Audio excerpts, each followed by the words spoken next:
Φεγγάρι της γης, έρχεσαι μια στιγμή?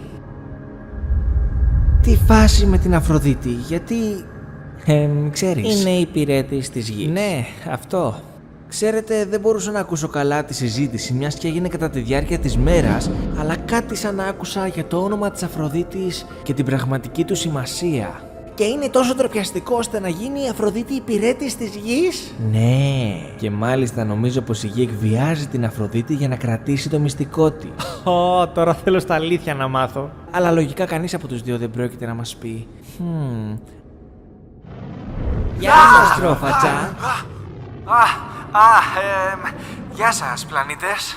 Θέλαμε να σε ρωτήσουμε, μιας και εσύ ξέρεις τόσα διαστημικά πράγματα, μήπως τυχαίνει να γνωρίζεις τι σημαίνει το όνομα της Αφροδίτης? Αυτό είναι απειλή? Όχι. Κάτσε, τι? Αφροδίτη, πήρες το όνομά σου από την αρχαία θεά της αγάπης και της ομορφιάς. Τι? Μα εσύ είπες... Εγώ δεν είπα λέξη.